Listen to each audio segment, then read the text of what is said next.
Recuerdo perfectamente la primera vez que escuché el nombre de Manuel Blanco Romasanta. Yo era joven, apenas un aprendiz de cronista en un pequeño pueblo de Ourense, cuando un anciano me habló del hombre lobo de Ayaris.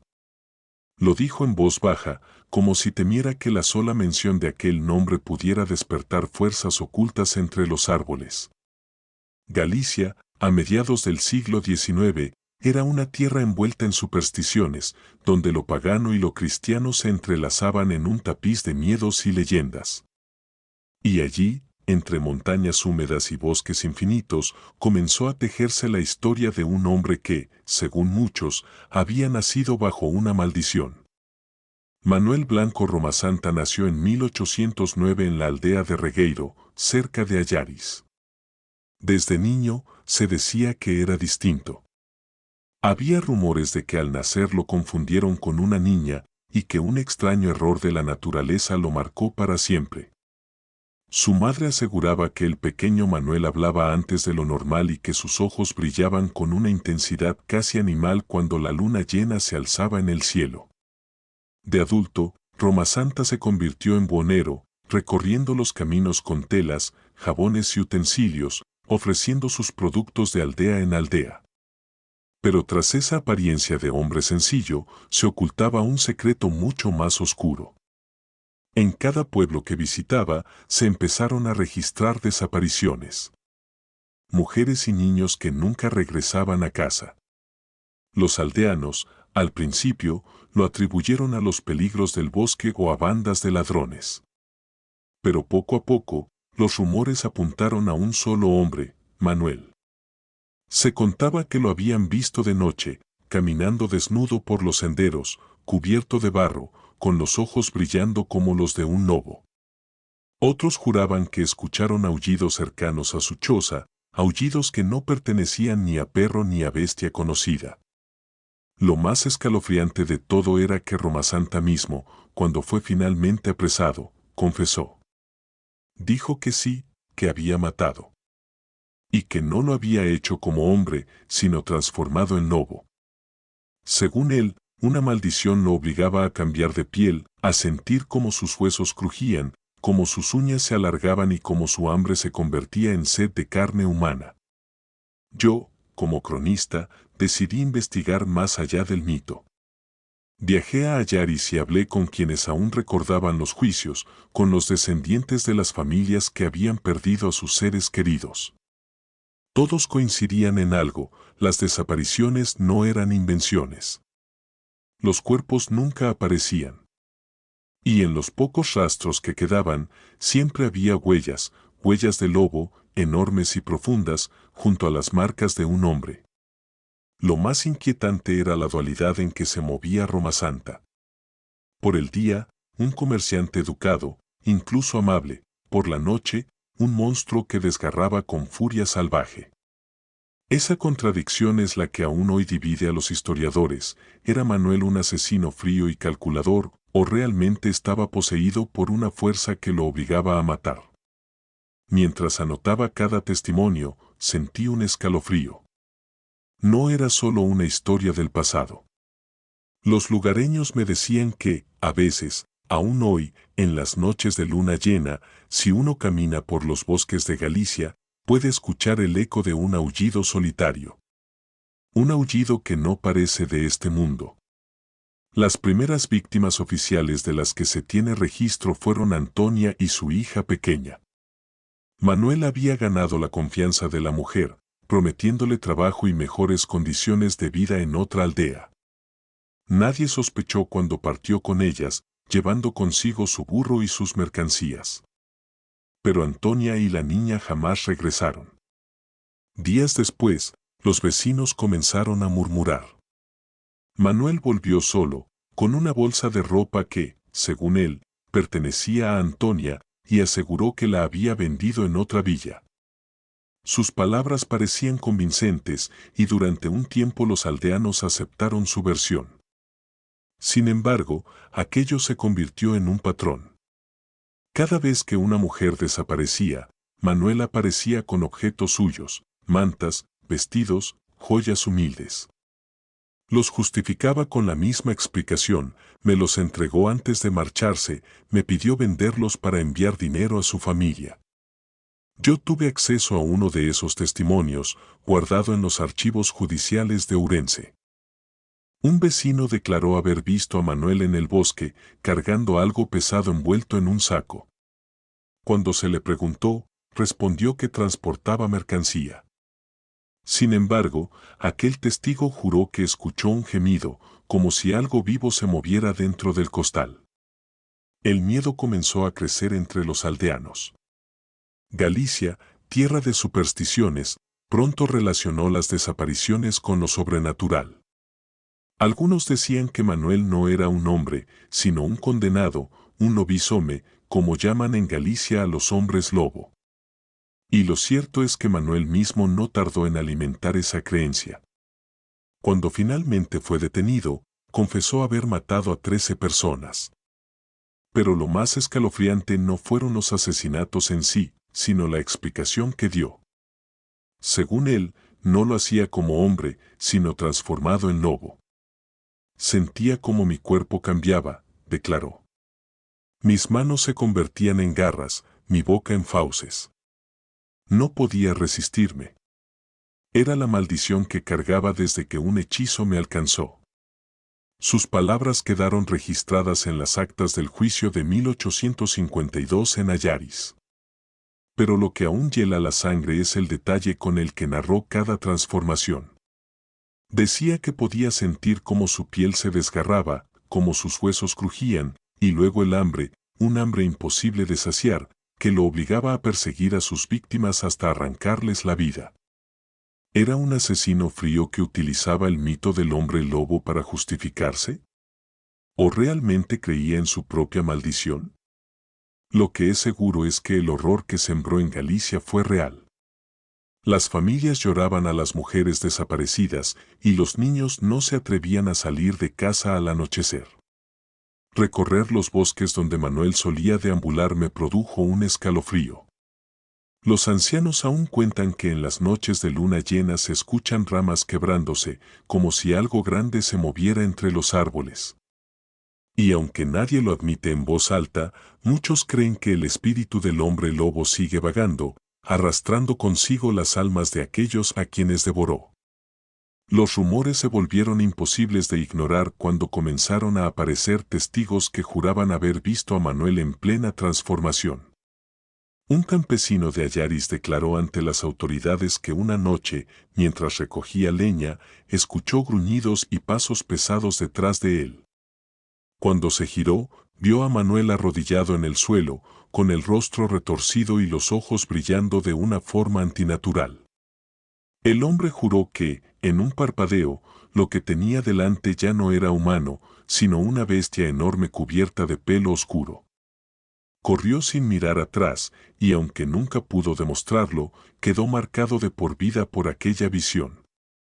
Otra mujer, llamada Rosa, afirmó haber visto a Manuel caminando desnudo en mitad del bosque, con la piel cubierta de cortes y sangre fresca en su boca. Ella dijo que él la miró fijamente y murmuró: «No tengas miedo, ya he comido». El pánico se extendió tanto que nadie quería atravesar los senderos solitarios de la comarca. Los vecinos hablaban de cuerpos descuartizados, de huesos hallados en cuevas escondidas, de ropas rasgadas encontradas en riachuelos teñidos de rojo. Fue entonces cuando el juez de Ayaris ordenó su arresto. No fue fácil. Manuel conocía los bosques mejor que nadie y se movía como un animal salvaje. Durante semanas burló a las patrullas, apareciendo y desapareciendo en diferentes aldeas, siempre con su burro fiel al lado. La captura ocurrió casi por accidente. En 1852, en una pequeña aldea de Nombela, Manuel fue reconocido por un viajero que conocía las descripciones que circulaban por toda Galicia, un hombre bajo, de rostro afilado y mirada penetrante, que viajaba siempre con mercancías sospechosamente obtenidas. El viajero alertó a la Guardia Civil y tras un forcejeo, lo arrestaron. Al ser interrogado, Manuel no negó nada. Con fría calma, relató cada crimen. Admitió haber asesinado a 13 personas, aunque algunos investigadores creen que las víctimas fueron muchas más. Pero lo que más perturbó a los jueces y a los presentes en el juicio no fueron los asesinatos en sí, sino la insistencia con la que aseguraba que él no era culpable. Yo no era yo, dijo. Era un lobo. Una maldición me obligaba a matar. Los médicos que lo examinaron quedaron desconcertados. Algunos lo consideraban un enfermo mental con delirios, otros, un embustero que se aprovechaba de las creencias populares. Pero hubo quienes, en secreto, confesaron no estar tan seguros. Las heridas en su cuerpo, los testimonios aterrados de los aldeanos, las coincidencias con las desapariciones, todo formaba una red de misterio imposible de ignorar. Su juicio se convirtió en un espectáculo. La gente viajaba desde pueblos lejanos solo para ver al supuesto hombre lobo. En la sala, Manuel relataba con una serenidad espeluznante cómo sentía el hambre recorrerle las entrañas, cómo el olor de la sangre lo embriagaba y cómo el instinto animal se apoderaba de su mente. Y lo más inquietante, nunca mostró arrepentimiento. El juicio contra Manuel Blanco Romasanta comenzó en 1853 en Ayaris y fue uno de los procesos judiciales más extraños y aterradores de la España del siglo XIX. Desde el primer día, las bancadas estuvieron llenas de curiosos, campesinos, autoridades locales y hasta periodistas, todos ansiosos por presenciar el juicio del hombre que aseguraba convertirse en lobo. Manuel se presentó sereno, vestido humildemente, con la mirada fría y penetrante. Los presentes esperaban un monstruo desquiciado, pero lo que encontraron fue un hombre educado, capaz de expresarse con claridad y detalle. Esa contradicción lo hacía aún más inquietante.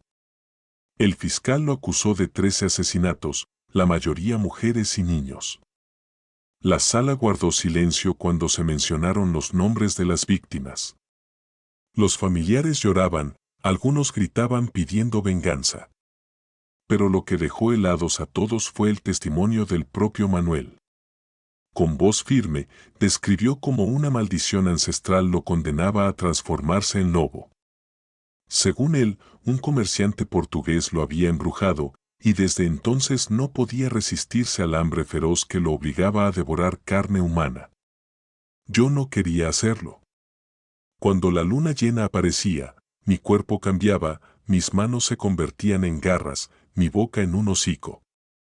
Y cuando recuperaba mi forma humana, encontraba los restos de lo que había hecho.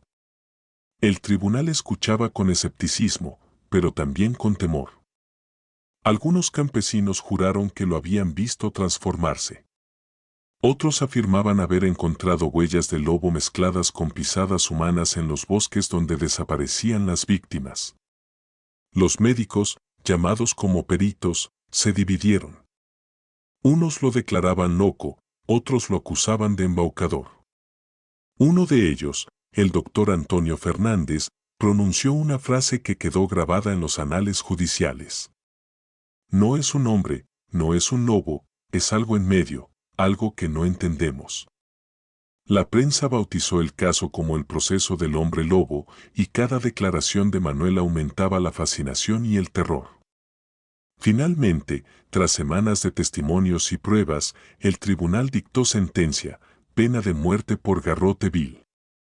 El pueblo celebró la decisión, pero Manuel permaneció tranquilo, incluso desafiante, como si supiera que algo impediría su ejecución. Y así fue. En 1854, antes de que la sentencia se llevara a cabo, ocurrió lo inesperado, la reina Isabel II intervino personalmente. Convencida por informes médicos que sugerían que Manuel sufría de licantropía clínica, un trastorno mental poco comprendido en la época, conmutó la pena de muerte por cadena perpetua. La decisión desató la polémica. Para algunos fue un acto de humanidad, para otros, una condena que dejaba vivo a un monstruo que no debía seguir respirando. Manuel fue trasladado a la prisión de Ceuta, donde pasaría el resto de sus días. Sin embargo, incluso entre rejas, su leyenda creció. Los guardias juraban escuchar aullidos por las noches y algunos aseguraban que sus ojos brillaban como los de una fiera en la oscuridad. Tras la conmutación de su pena, Manuel Blanco Romasanta fue enviado a la prisión de Ceuta, una fortaleza húmeda y sombría en la costa africana, donde los peores criminales del reino pasaban sus últimos años. Allí, el hombre lobo ya no tenía bosques donde ocultarse ni luna llena que iluminaran sus supuestas transformaciones. Sin embargo, el miedo no desapareció. Desde su llegada, los otros presos lo miraban con recelo. Algunos se apartaban, murmurando oraciones al verlo. Los más supersticiosos afirmaban que sus pasos resonaban como los de un animal, que su sombra no era la de un hombre, sino la de una bestia. Los guardias, acostumbrados a asesinos y ladrones, también mostraban inquietud. Una noche, uno de ellos, llamado Rodríguez, juró haber visto a Romasanta arrodillado en su celda, gimiendo de manera extraña, como si sus huesos crujieran y su garganta expulsara aullidos apagados. Rodríguez huyó despavorido y pidió ser trasladado a otra sección. La fama de Romasanta se convirtió en una carga para la prisión. Los internos lo apodaban el aullador y circulaban rumores de que si alguien dormía cerca de su celda, tenía pesadillas tan vívidas que despertaba gritando, con el corazón a punto de estallar. Con el tiempo, su figura atrajo la curiosidad de médicos y científicos. Algunos viajaban hasta Ceuta para entrevistarlo, convencidos de que era un caso único de licantropía clínica. Pero sus conversaciones con él los dejaban perturbados. Hablaba con calma, con detalle, como si sus recuerdos de las transformaciones fueran tan reales como el hierro de los barrotes que lo encerraban. ¿Usted cree que la jaula puede contener al lobo?, preguntaba a los doctores con una sonrisa inquietante. Algunos testimonios de visitantes afirmaban que su mirada cambiaba durante la entrevista, de fría y calculadora a feroz, como si sus pupilas se dilataran al escuchar el aullido lejano de un perro callejero. Años después, en 1863, un registro oficial señaló que Manuel Blanco Romasanta había muerto en prisión. Pero aquí comenzó otro misterio. No existía acta de defunción clara y muchos creían que su cuerpo nunca fue encontrado. Los rumores se dispararon, algunos decían que había escapado durante una tormenta, otros que los propios guardias lo habían liberado por miedo a lo que pudiera desatar en la cárcel. Y entre los marineros que navegaban cerca de Ceuta comenzó a circular una historia macabra, que en las noches de luna llena se escuchaban aullidos procedentes de los acantilados, y una figura peluda se deslizaba entre las rocas buscando víctimas. Manuel Blanco Romasanta se convirtió así en una leyenda viva, mitad hombre, mitad bestia, que nunca encontró descanso. Con el supuesto final de Manuel Blanco Romasanta en la prisión de Ceuta, parecía que la historia se cerraba. Sin embargo, en Galicia, donde todo había comenzado, el eco de sus crímenes se transformó en mito. Nadie hablaba de él como un simple asesino. Era el hombre lobo, la bestia que habitaba entre los bosques y aldeas y que podía despertar en cualquier momento. En Ayaris, los ancianos advertían a los niños que no se acercaran al río ni al bosque durante la luna llena. Romasanta sigue ahí, escondido en la maleza, susurraban. En algunas aldeas, aseguraban que lo habían visto mucho después de su muerte oficial, una figura alta, desgarbada, con una mirada encendida, acechando desde la distancia. Hubo incluso testimonios recogidos en archivos locales en los que viajeros juraban haber escuchado aullidos humanos mezclados con los lobos durante las noches más oscuras.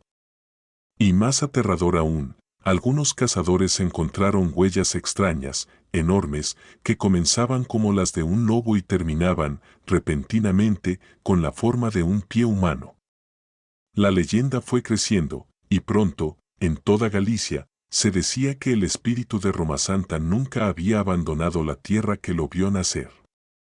Se contaba que si alguien se atrevía a recorrer los bosques de Ourense bajo la luz de la luna, podía sentir una respiración detrás de su cuello, pesada, animal, y al girarse, Solo alcanzaba a ver unos ojos brillantes antes de que todo se desvaneciera en la oscuridad.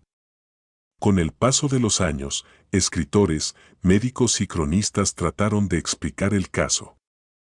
Algunos lo vieron como el primer asesino en serie documentado en España, otros como un enfermo mental víctima de sus delirios.